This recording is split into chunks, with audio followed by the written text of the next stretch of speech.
Hi guys, welcome back to +916. So എൻ്റെ channel ആദ്യമായിട്ട് കാണുന്നവരാണെങ്കിൽ ഒന്ന് ചാനൽ സബ് ചെയ്യുക. അതോടൊപ്പം തന്നെ നമ്മുടെ ആ ഒരു ബെല്ലൈക്കണും ഒന്ന് പ്രസ് ചെയ്ത് വെക്കുക. എങ്കിൽ മാത്രമേ ഞാനിടുന്ന വീഡിയോസ് നിങ്ങൾക്ക് അപ്പോഴപ്പോൾ കിട്ടത്തുള്ളൂ. പിന്നെ ഈ വീഡിയോ ഇഷ്ടപ്പെടുകയാണെങ്കിൽ മറക്കാതെ ലൈക്ക് ചെയ്യുക, ഷെയർ ചെയ്യുക, കമൻറ്റ് ചെയ്യുക. സോ നമുക്ക് വീഡിയോയിലേക്ക് പോകാം. ഇന്നലത്തെ ആ ഒരു വിവിയുടെ ഒരു എക്സ്പ്ലനേഷൻ വീഡിയോയിൽ ഒരു 3 കാര്യങ്ങൾക്ക് എനിക്ക് ഉത്തരം നൽകണമെന്ന് തോന്നി. ഒന്നാമതായിട്ട് വിവി പറയുന്നുണ്ട്, എല്ലാവരും അവനെ കുറ്റക്കാരനാക്കി, ബാക്കി എല്ലാവരും അവൻ്റെ കൂടെ നിന്ന് എല്ലാവരും നന്മ മരം ചമയുന്നു. ഈ പറയുന്ന most of the YouTubers voice record ചെയ്യുന്നവരാണ്, എന്നിട്ട് അവരെല്ലാം പുണ്യാളന്മാരാകുന്നു എന്നൊരു സ്റ്റേറ്റ്മെൻറ്റ് വിവി പറഞ്ഞു വയ്ക്കുന്നുണ്ട്. ശരിയാണ്, ഒരുപാട് പേര് വോയിസ് റെക്കോർഡ്, ഒരുപാട് യൂട്യൂബേഴ്സ്, എനിക്കറിയുന്ന ഒരുപാട് യൂട്യൂബേഴ്സ് വോയിസ് റെക്കോർഡ് ചെയ്യുന്നവരാണ്, അവരുടെ ചാനലുകൾ വഴി പുറത്തു വിട്ടിട്ടുള്ളവരാണ്. അതിന് ഞാൻ എതിരുമാണ്, അത് ക്രൈമുമാണ്. പക്ഷേ വിവിയുടെ കാര്യത്തിൽ എന്തുകൊണ്ടാണ് അത് കൂടുതൽ ഇങ്ങനെ ജനങ്ങൾക്കിടയിലേക്ക് എത്തപ്പെടുന്നത് എന്ന് പറഞ്ഞാൽ, അല്ലെങ്കിൽ വിവി കുറ്റക്കാരനാക്കപ്പെടുന്നത് എന്ന് പറഞ്ഞാൽ, വിജിരാജിൻ്റെ വോയിസ് ക്ലിപ്പിൽ വളരെ വ്യക്തമായിട്ടുണ്ട്, ഞാനും വിവിയും ഇപ്പോഴിത് ചെയ്യുന്നത് ബിസിനസ്സായിട്ടാണ്. അമൗണ്ട് പേ ചെയ്താൽ ഞങ്ങൾ ഇത് ആർക്ക് വേണമെങ്കിലും നൽകും. റോബിൻ്റെ വോയിസോ, പൊടിയുടെ വോയിസോ, പൊന്നൂസിൻ്റെ വോയിസോ, നമുക്ക് ആരുടെ വോയിസ് എന്നില്ല. ആരുടേതാണേലും പണം ആര് നൽകുന്നവോ അവർക്ക് നമ്മൾ വോയിസ് നൽകും എന്നൊരു സംഭവമാണ് നിങ്ങൾ പറയുന്നത്. സോ അതിൽ വിവിയും വിജിരാജുമാണ് ഇത് ചെയ്യുന്നത് എന്നാണ് വിജിരാജിൻ്റെ വായി കൊണ്ട് വിജിരാജ് പറയുന്നത്. പക്ഷേ ഈ പറയുന്ന മറ്റുള്ള ഒരു യൂട്യൂബേഴ്സും ഇങ്ങനെ വോയിസ് കച്ചവടം നടത്തിയതായി ഇന്നേ വരെ അറിവിലില്ല. കേരളത്തിൽ ആദ്യമായിട്ടാണ് ഇങ്ങനെ വോയിസ് കച്ചവടം നടത്തുന്ന ആൾക്കാരായി നിങ്ങൾ രണ്ടുപേരും അറിയപ്പെടുന്നത്, അല്ലേ? അപ്പോൾ നിങ്ങൾ ചെയ്ത ഈ ക്രൈമിനെ എങ്ങനെയാണ് മറ്റുള്ളവർ ചെയ്തതുമായി കമ്പയർ ചെയ്യാൻ പറ്റുക? ഒരിക്കലും താരതമ്യം ചെയ്യാൻ കഴിയില്ല. മനസ്സിലായോ? കടയിൽ പൈസ കൊടുത്ത് നമ്മൾ സാധനം വാങ്ങുന്നത് പോലെ ആൾക്കാരുടെ കയ്യിൽ നിന്ന് പൈസ വാങ്ങി ഒരാളെ തകർക്കുവാനുള്ള വോയിസ് റെക്കോർഡ് നിങ്ങൾ വിൽക്കുന്നത് ഏറ്റവും വലിയ കുറ്റമാണ്. പ്രത്യേകിച്ച് ആ വോയിസ് റെക്കോർഡ് നിങ്ങൾ എടുത്തിട്ടുള്ളത് ഓപ്പോസിറ്റ് സംസാരിച്ചിട്ടുള്ള വ്യക്തിയുടെ അറിവോടെ അല്ല. അയാളുടെ കൂടെ നടന്ന് അയാളെ, അതിപ്പോൾ റോബിനെന്നല്ല ആരാണേലും, കൂടെ നടന്ന് സ്നേഹത്തോടെ നടന്നെടുത്ത വോയിസുകളാണ് നിങ്ങൾ മറ്റൊരാൾക്ക് പണത്തിന് വിൽക്കുന്നത്. ഈ പരിപാടി ഈ സോഷ്യൽ മീഡിയയ്ക്കകത്ത് ആരും ചെയ്തിട്ടില്ല. പല വോയിസുകളും പലരും എടുത്തു വെച്ച് റിയാക്ട് ചെയ്തിട്ടുണ്ടാകാം. പക്ഷേ ഒരാൾ പോലും ഇങ്ങനെ വോയിസ് വിറ്റതായി കേരളത്തിലെ ആ ഒരു സോഷ്യൽ മീഡിയയിലെ കേരളത്തിലെ ജനങ്ങൾക്കിടയിൽ അറിയപ്പെടുന്നതായി ആരുമില്ല. സോ ആ കിരീടം നിങ്ങൾക്ക് 2 പേർക്കും സ്വന്തം. സോ ഇതാണ് നിങ്ങളെ കൂടുതൽ ആൾക്കാർ ഒറ്റപ്പെടുത്താനുള്ള കാരണം. ഇനി രണ്ടാമത് വിവി പറഞ്ഞൊരു സംഭവമുണ്ട്, ഞാൻ ഇനിയും വോയിസുകൾ കൊണ്ടുവരും. പ്രത്യേകിച്ച് ഇന്നലത്തെ ആ വീഡിയോയിൽ തന്നെ വോയിസ് പ്ലേ ചെയ്യുന്നു. സോ ഇതിൽ നിന്ന് നിങ്ങൾ എന്താണ് മനസ്സിലാക്കുന്നത്? നിയമത്തെ വെല്ലുവിളിക്കൽ, അല്ലേ? നിയമത്തെ വെല്ലുവിളിക്കലാണ് ഈ ചെയ്തിരിക്കുന്നത്. വീണ്ടും ഞങ്ങൾ വോയിസ് ഇടും, ഞങ്ങൾ ആ വോയിസ് ഇടും, ഞങ്ങൾ ഈ വോയിസ് ഇടും എന്ന് പറയുന്നത് സീരിയസ്ലി അതൊരു ലോ വയലേഷനാണ്.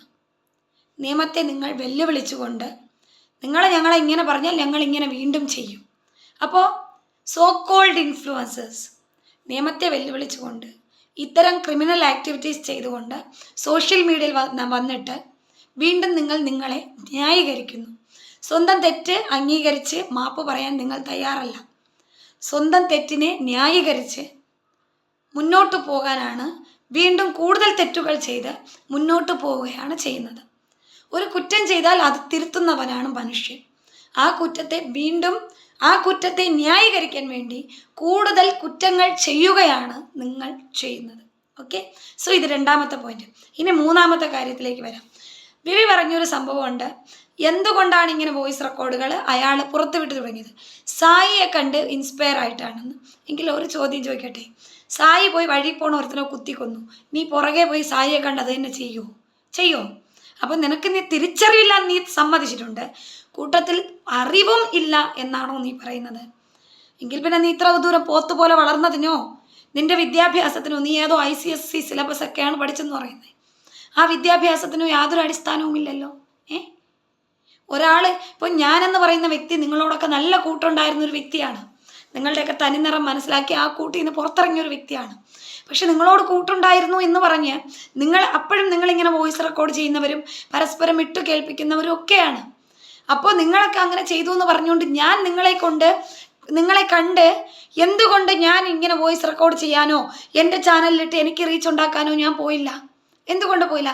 കാരണം അതെനിക്ക് തിരിച്ചറിവുള്ളത് കൊണ്ടും എനിക്ക് എൻ്റേതായിട്ടുള്ള ഒരു എത്തിക്സ് ഉള്ളത് കൊണ്ടുമാണ്.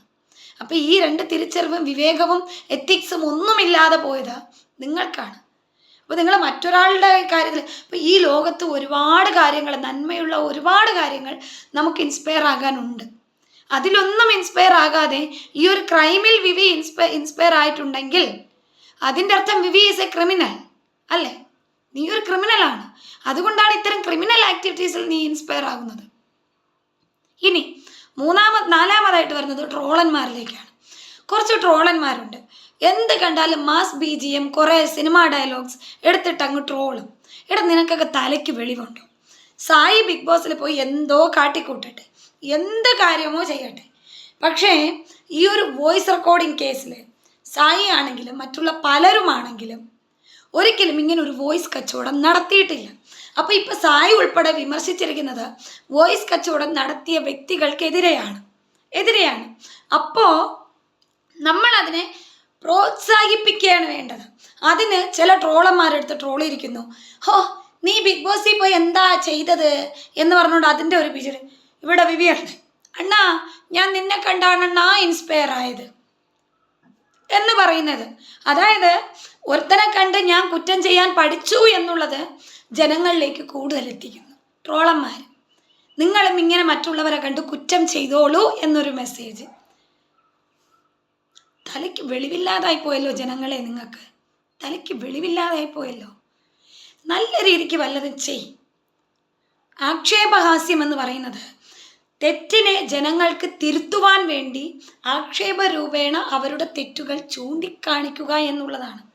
ഈ നിങ്ങൾ ചെയ്യുന്നത്, ഇവിടെ കുറേ ട്രോളന്മാർ ചെയ്യുന്നത്, ചെറിയ തെറ്റ് ചെയ്യുന്ന ഒരുത്തൻ്റെ തെറ്റിനെ വലിയ തെറ്റ് ചെയ്യുന്ന ഒരുത്തൻ്റെ തെറ്റുകൊണ്ട് ആക്ഷേപിക്കുക എന്നുള്ളതാണ്. മനസ്സിലായോ? വലിയ തെറ്റ് ചെയ്യുന്നവൻ ഹീറോയും ചെറിയ തെറ്റ് ചെയ്യുന്നവൻ സീറോയുമാണെന്നുള്ള ഒരു മെസ്സേജാണ് നിങ്ങൾ ജനങ്ങളിലേക്ക് എത്തിക്കുന്നത്. ഇനിയെങ്കിലും എനിക്ക് ഇതിനെല്ലാം ഞാൻ മെയിൻലി കുറ്റപ്പെടുത്തുന്നത് തീർച്ചയായിട്ടും പ്രേക്ഷകരെയാണ്. നമ്മൾ പ്രേക്ഷകർ എന്നാണോ നെഗറ്റിവിറ്റി കാണുന്നതും നെഗറ്റിവിറ്റി സ്പ്രെഡ് ചെയ്യുന്നതുമുള്ള കാര്യങ്ങൾക്ക് പിന്നാലെ പോകുന്നത് നിർത്തി, തൻ്റെ വീട്ടിൽ അടുപ്പ് പുകഞ്ഞില്ലെങ്കിലും അടുത്തവൻ്റെ വീട്ടിലെ പുരകത്തുന്നുണ്ടോ എന്ന് നോക്കുന്ന ആ സ്വഭാവം നിർത്തി, നല്ല കാര്യങ്ങൾ സോഷ്യൽ മീഡിയയിൽ വരുന്നുവെങ്കിൽ, അവയർനെസ് കിട്ടുന്ന കാര്യങ്ങൾ സോഷ്യൽ മീഡിയയിൽ വരുന്നുവെങ്കിൽ അവയ്ക്ക് പിന്നാലെ നാം എപ്പോൾ പോകുന്നുവോ അപ്പോൾ മാത്രമേ നമുക്ക് നല്ല രീതിയിൽ സോഷ്യൽ മീഡിയ എന്ന് പറയുന്ന ഒരു സംഭവത്തിൽ നിൽക്കാൻ കഴിയത്തുള്ളൂ. ചീപ്പ് പബ്ലിസിറ്റി ആഗ്രഹിച്ചു കൊണ്ട് ചെയ്തു കൂട്ടുന്ന വെറും ക്രൈമായിട്ടും അതല്ലെങ്കിൽ എന്താ പറയുക ചീപ്പായിട്ടുമുള്ള കാര്യങ്ങൾ ഒടുവിൽ നമുക്ക് തന്നെ അതൊരു ചീപ്പായിട്ട് തീരും എന്നുള്ളത് ഓർമ്മയിൽ വയ്ക്കുക. ചതിയൻ എന്നൊരു പേര് കിട്ടിക്കഴിഞ്ഞാൽ ആ പേര് അങ്ങനെ തന്നെ തുടരും. അപ്പോൾ എന്തായാലും ഗൈസ്, അടുത്ത വീഡിയോയിൽ കാണാം. അതുവരെ സൈനിങ് ഓഫ് സനു ഫ്രം 916.